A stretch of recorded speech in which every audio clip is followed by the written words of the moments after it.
इस वीडियो में हम चर्चा करेंगे chapter number 6 that is triangle. So introduction part से हम शुरू करते हैं।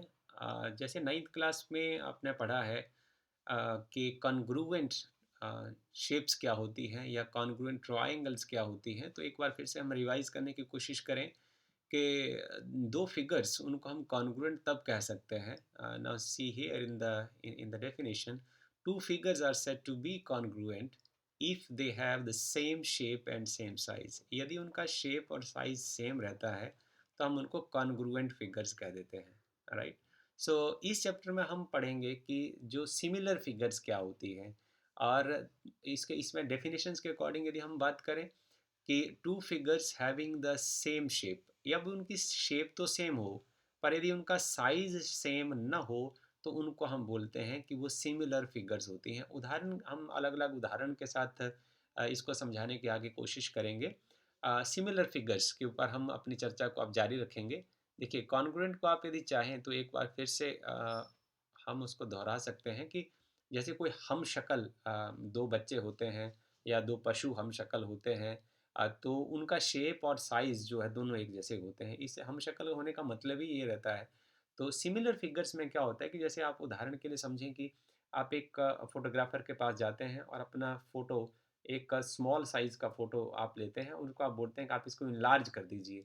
तो उसमें क्या रहता है कि उनका जो शक्ल तो आपकी वही रहती है, पर उसका जो फ़ोटोग्राफ का साइज़ बड़ा हो जाता है। तो इस स्टेज पर हम उनको बोलते हैं कि वो फिगर्स दो सिमिलर हैं पर कॉन्ग्रुएंट नहीं है।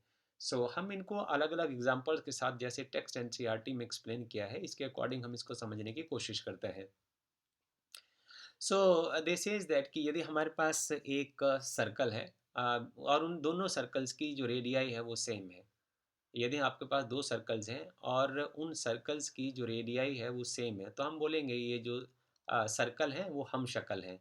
या हमारे पास 2 स्क्वायर्स हैं, यदि उन दोनों स्क्वायर्स की जो साइड हैं, चारों साइड जो हैं वो सेम है, तो हम उसको बोलेंगे the squares with the same side, तो वो हम शक्ल हैं। इनको हम बोलेंगे, हम शक्ल को ही इंग्लिश में हम बोलेंगे कि वो कॉन्ग्रुएंट हैं। ओके। इसी तरीके से दो इक्विलेटरल ट्रायंगल्स हैं, यदि उनकी जो साइड्स लेंथ है वो बिल्कुल सेम है, तो वो बोलेंगे हम उनको कि ये जो दोनों इक्विलेटरल ट्रायंगल्स हैं ये कॉन्ग्रुएंट हैं। तो कॉन्ग्रुएंट का एक बार फिर से रिवीजन हो गया कि ऐसी ऐसे शेप्स, ऐसी दो शेप जिनका सेम शेप हो और साइज सेम हो उनको हम कॉन्ग्रुएंट कहते हैं। और हिंदी में कहें तो इनको हम शक्ल कहते हैं। उदाहरण के लिए यदि हम ये देखें कि उम, इसको हम टेक्स्ट को थोड़ा-सा आगे चेंज करने की कोशिश करते हैं, सिमिलर फिगर्स की ओर चलते हैं। उसमें हमने ये पढ़ा अभी-अभी कि जैसे हमारे पास 2 पैरामीटर्स हैं, एक हुआ शेप और दूसरा हुआ size. So one thing we have the shape and another thing is that size.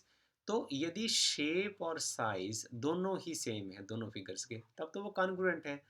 पर यदि शेप सेम है यदि शेप सेम है बट साइज़ डिफरेंट है, यदि शेप सेम है, यहाँ देखिए, यदि शेप सेम, साइज़ सेम, तो जो फिगर्स होंगे वो कॉन्ग्रुएंट होंगे, ठीक? और यदि शेप तो सेम बट यदि साइज़ अलग होगा, then they are called similar. Okay. तो यही एग्जांपल हमने किए हैं। यदि आपके पास दो सर्कल हैं जिनकी रेडियाई सेम है तो वो कॉन्ग्रुएंट होंगे। इक्विलेटरल ट्रायंगल्स हैं जिनके साइड्स लेंथ सेम है तो वो कॉन्ग्रुएंट होंगे।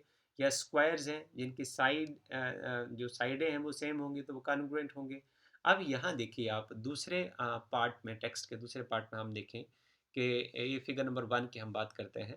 आपके पास कुछ सर्कल्स हैं यहाँ, circle number 1, circle number 2, circle number 3।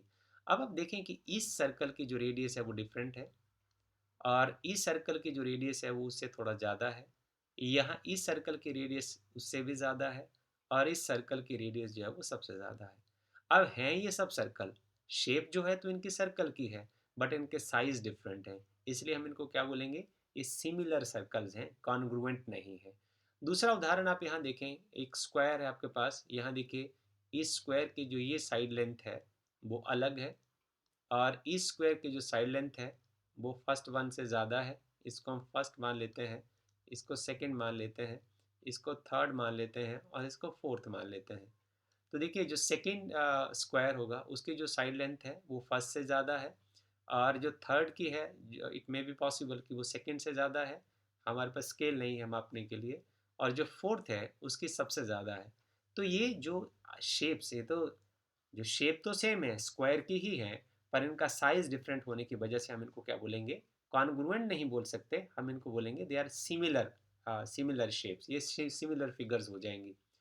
Third example आप यहाँ देखें, this is first equilateral triangle, this is second equilateral triangle, this is third equilateral triangle, and this is fourth equilateral triangle. यहाँ आप देखिए इक्विलेटरल ट्रायंगल की जो side length है first figure में कम है, सेकंड फिगर में उससे ज़्यादा है, थर्ड फिगर में उससे ज़्यादा है, फोर्थ फिगर में उससे ज़्यादा है। तो इन सभी की शेप तो इक्विलेटरल ट्रायंगल की है, पर इनकी साइड लेंथ अलग अलग होने की वजह से ये सिमिलर फिगर्स हैं। They will fall in the category of similar figures, they fall in the category of similar figures, right? So we can say now that all congruent figures are similar. जो सब congruent figures होंगे, it's very important statement, जो सभी congruent figures होंगी वो similar होंगी। हिंदी में यदि बात करें तो जो सब हम शक्ल होंगे उनकी शेप्स तो एक जैसी होगी ही होगी, बट ज़रूरी नहीं कि जो सब सिमिलर फिगर्स हैं वो कॉन्ग्रुएंट भी हों, this is not necessary, right. So आगे हम यदि हम डिस्कशन को इसको जारी रखें तो हम सवाल आता है कि ये जैसे हम फिगर नंबर 6.2 की ओर शिफ्ट करें तो हम यदि इसको एक फर्स्ट साइट में देखें तो हमें लगेगा कि ये जो शायद ये दोनों भी सिमिलर फिगर्स हैं, बट हमारे पास यदि कुछ पैरामीटर इसको डिटरमिन करने के नहीं होंगे, एक मैथमेटिकल तरीका नहीं होगा इन दोनों को सिमिलर प्रूव करने का, तो हम श्योर नहीं कह सकते कि ये सिमिलर है या नहीं है। See here, now this you will see at once that the photographs of the same monuments, Taj Mahal के फोटोग्राफ्स जो हैं वो अलग अलग साइजेस के यहाँ दिए गए हैं। अब यहाँ हम यही कॉन्सेप्ट का इस्तेमाल करेंगे कि हमारे पास दो चीज़ें हैं, एक शेप है और एक साइज़ है। आप ये देखें कि फिगर नंबर 1 में शेप वही है, फिगर नंबर 2 में शेप वही है, फिगर नंबर 3 में शेप वही है, but the size in the figure 1, 2 and 3 are different. तो हम ये कह सकते हैं कि ये तीनों ही जो फिगर्स हैं वो कॉन्ग्रुएंट नहीं है, बट दे आर सिमिलर, क्योंकि एक सेम फिगर का जो साइज़ है वो इंक्रीज़ होता चला जा रहा है। तो इसका जो शेप सेम है बट साइज डिफरेंट है, इसलिए हमें कह सकते हैं कि these figures are the similar figures. So now अब यदि हम आगे अपनी बात को एक्सटेंड करें तो आप एक फोटोग्राफर की दुकान पर गए होते हैं, और यदि फॉर एग्जांपल कि हम सेम फ्रेम लेते हैं, हमारे पास एक फ्रेम इस तरीके का है और जो दूसरा फ्रेम है वो कुछ इस तरीके का है। अब आपके साथ एक और बड़ी मज़ेदार बात हम शेयर करते हैं, ये दोनों फ्रेम जो हैं वो सेम साइज़ के हैं। अब इसमें आपकी जो फ़ोटोग्राफ है वो है when you were 10 years old, right? और यहाँ सेम फ्रेम में आपकी 40 साल की उम्र की जो एक फ़ोटोग्राफ है, तो आप यहाँ क्या देखेंगे? इस केस में क्या है? साइज़ सेम है बट शेप डिफरेंट है, राइट। सो इस केस में हम क्या बोलेंगे, ये सिमिलर नहीं है, दे आर नॉट सिमिलर। इसमें यदि साइज सेम है पर शेप डिफरेंट है तो जो फिगर्स होंगी उनको हम सिमिलर फिगर्स नहीं कहेंगे। आपने कुछ एक कॉन्सेप्ट सुना होगा फोटोग्राफी के कॉन्सेप्ट में, so what does the photographer when when when when she prints a photograph of the different size, तो आपने कुछ एक वर्ड सुने होंगे कि हमें मुझे स्टैम्प साइज फोटोग्राफ बनाना है, या पासपोर्ट साइज फोटोग्राफ बनाना है, या पोस्ट कार्ड साइज फोटोग्राफ बनाना है। तो उसमें क्या करता है जो फोटोग्राफर है, आपके कहने के अकॉर्डिंग उसको stamp size, passport size, post card size या वॉल साइज बना देता है। तो उसमें वो क्या करता है, अपने जो नेगेटिव है उसको डेवलप करता है। तो जैसे फॉर एग्जांपल हम ये कहें कि हमारा जो एक नेगेटिव है वो 35 मिलीमीटर साइज़ का है, तो उसको वो इनलार्ज करेगा और उसकी जो साइड होगी उसको या तो 45 मिलीमीटर कर सकता है या फिर 55 मिलीमीटर कर सकता है। एंड यदि हम ऐसा कुछ कंसिडर करें कि हमारे जो फ़ोटोग्राफ है उसका जो एक एक लाइन सेगमेंट है, अ वो एक रेशो है। उसका जो कॉरेस्पॉन्डिंग लाइन सेगमेंट हमने बना दिया कि पहले वो 45 मिलीमीटर का है और बाद में हम उसको 35 का रिड्यूस कर देते हैं, या वो पहले 55 का है तो हम उसको स्मॉल साइज़ में ले आते हैं, 35 मिलीमीटर का बना देते हैं। और इसी तरीके से कुछ ऐसा भी हो सकता है कि यदि हम उसको कहें कि ये जो उसकी रेशियो है, आपका जो नेगेटिव है या एक फ़ोटोग्राफ से दूसरे फ़ोटोग्राफ की जो रेशियो है, वो 35 टू 45 या 35 टू 55, आपने 35 मिलीमीटर को की लेंथ को 45 मिलीमीटर में डेवलप करना है, या 35 मिलीमीटर का जो साइज़ साइड विड्थ है, वो 55 मिलीमीटर की रेंज में ले जानी है। बट यदि 45, या हम उसको रिड्यूस भी कर सकते हैं, 45 मिलीमीटर को अपने 35 में ले आना है, या 55 वाले को रिड्यूस करके 35 में ले आना है। तो यदि हम ये कंसिडर करके करें कि इस तरीके की जो पेयर की जो रेशियोज़ होती है वो इक्वल होनी चाहिए। यदि पेयर्स की रेशियो इक्वल होगी, या ये जो पेयर की रेशियो है वो इक्वल करके या तो इनलार्ज होगी या रिड्यूस होगी। तो इन इस तरीके की फिगर्स को, जो कंपैरेटिव फिगर्स होंगी, उनको हम बोलेंगे similar figures, right? So two polygons, we can say, as a conclusion, we can say the two polygons of the same number of sides are similar. Poly means होता है so many, gons mean side. यदि ज़्यादा साइडों वाली जो shapes होती है have the same numbers of sides are similar, so their corresponding angles are equal. तो उनके साथ में जो कॉरस्पॉन्डिंग एंगल्स होते हैं वो भी बराबर होते हैं, and their corresponding sides are in the same ratio of the proportion, same ratio or proportion। तो जो सिमिलर फिगर्स होती हैं उनके जो कॉरस्पॉन्डिंग एंगल्स, और जो कॉरस्पॉन्डिंग एंगल सेम होते हैं, और कॉरस्पॉन्डिंग साइड्स की जो रेशियो होती है वो सेम होती है। So this will be the mathematical definitions to study about the similar figures, right? Figures के कॉन्सेप्ट को बड़े अच्छे तरीके से समझना है, तो हमें सबसे पहले इस एक्टिविटी को अच्छे तरीके से समझना पड़ेगा, और मुझे लगता है कि शायद ये आपको बहुत गहराई से समझा देगा कि सिमिलर फिगर का जो कॉन्सेप्ट है वो आपके दिमाग में बड़ा आराम से चला जाएगा। इसमें हम क्या करते हैं, ये जो एक्टिविटी है इसको आप चाहें तो घर में परफॉर्म कर सकते हैं। आप एक बल्ब आप लगा दीजिए छत के साथ, और छत के साथ बल्ब लगाने के बाद आप क्या करिए, एक कार्डबोर्ड ले लीजिए, और कार्डबोर्ड को आप एक क्वाड्रिलेटरल की फॉर्म में, एक polygon quadrilateral A B C D की फॉर्म में इस तरीके से आप यहाँ काट दीजिए, और उसके बाद आप इसका जो बड़ा इमेज है यहाँ देख सकते हो, ये पॉइंट ए है और बी सी डी। फिर आप क्या करिए कि ये जो आप कार्डबोर्ड है इसको आप, जैसे टेबल आप नीचे यहाँ देख रहे हैं, टेबल के ऊपर आपने पैरेलल, टेबल के सरफेस से पैरेलल आपने इसको ले आना, उठा लेना है, और उसके बाद आप लाइट बल्ब को ऑन कर देंगे। लाइट बल्ब को ऑन करने के बाद लाइट जो है कि प्रकाश जो वो सीधी रेखा में चलता है, या आप प्रकाश सीधी रेखा में चलेगा तो आप यहाँ देखें कि यहाँ से लाइट कुछ किस तरीके से जाएगी। आप चाहें तो यहाँ देख सकते हैं, ये देखिए, लाइट जो है वो कुछ इस तरीके से जाएगी। हम इस पॉइंट से हम डी पॉइंट तक ला रहे हैं, तो आप यहाँ देखें कि जो डी और डी प्राइम है, ये यहाँ रहा पॉइंट डी, और ये रहा डी प्राइम, ये दोनों सेम लाइन पर लाई करेंगे। अब हम ये देखें कि जो ए पॉइंट से गुजारे, तो आप यहाँ देखेंगे कि ए और ए प्राइम के जो पॉइंट हैं, both of these points lies on the same line, ये भी एक सेम लाइन में लाई करते हैं। अब आप बी पॉइंट पर चलते हैं हम, ये देखिए, यहाँ से जो शैडो जाएगी वो चली जाएगी यहाँ तक, और now now B and B prime also lie on the same line. So now for the fourth line, you can see C and C prime all lie on the same line. तो ये जो shadow होगी, इस shadow से क्या होगा कि जो इसके नीचे जो एक सिमिलर जो फिगर है वो जनरेट हो जाएगी, जिसकी जो शेप है वो बिल्कुल स्टिकली सेम होगी। ओके, बट शेप तो सेम होगी। जैसे ऊपर हमारे पास ए बी सी डी एक क्वाड्रिलेटरल है, नीचे जो A prime B prime C prime D prime एक फिगर बनी है, उसकी शेप तो सेम है।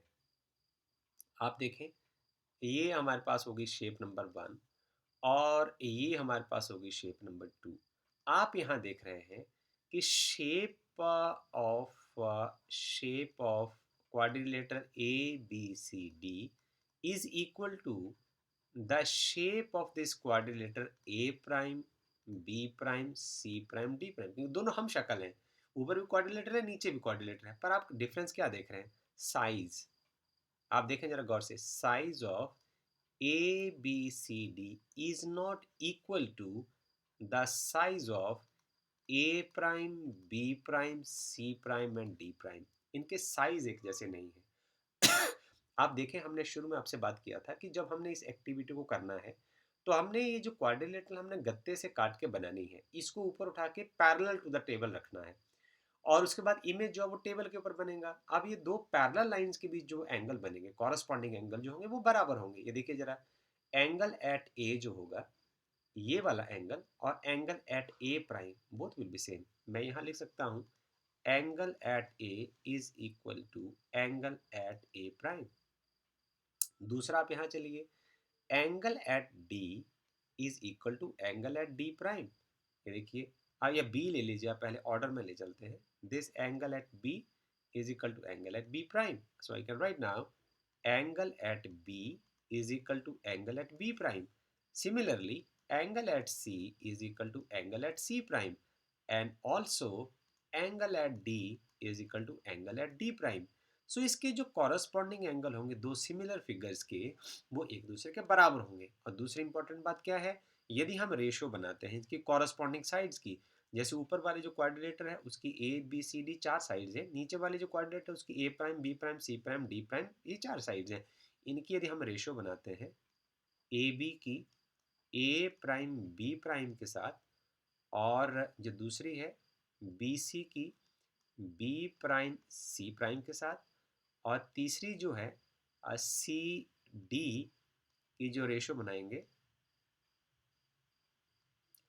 सी प्राइम और डी प्राइम के साथ, and fourth one is D A की जो रेशो बनाएंगे डी प्राइम और ए प्राइम के साथ, डी प्राइम और ए प्राइम के साथ। So these corresponding the ratio of this corresponding side will be same. अब हम कंक्लूजन यहाँ से ये निकाल सकते हैं, एक कंक्लूडिंग रिमार्क्स हम दे सकते हैं कि दो पॉलीगन्स या दो फिगर्स जिनके साइड सेम होगी, having the same number of sides, to polygons having same number of sides, यदि उनके कॉरस्पॉन्डिंग एंगल्स बराबर होते हैं। अब हमें मैथमेटिकल डेफिनेशन दे रहे हैं, हमने थ्योरेटिकल आपको वैसे समझा दिया कि दो शक्लें जिनके शेप सेम हो पर साइज डिफरेंट हो, उन सेम हो या डिफरेंट हो, तो उनको हम सिमिलर फिगर्स कह देते हैं। पर यहाँ हम ये कहेंगे कि हमारे पास यदि दो पॉलीगन्स हैं, यदि उनके कॉरस्पॉन्डिंग एंगल्स बराबर हो और उनकी कॉरस्पॉन्डिंग साइड्स की रेशो बराबर हो, तो हम उनको सिमिलर फिगर्स कह देते हैं। So I think this is all about this video. Thank you.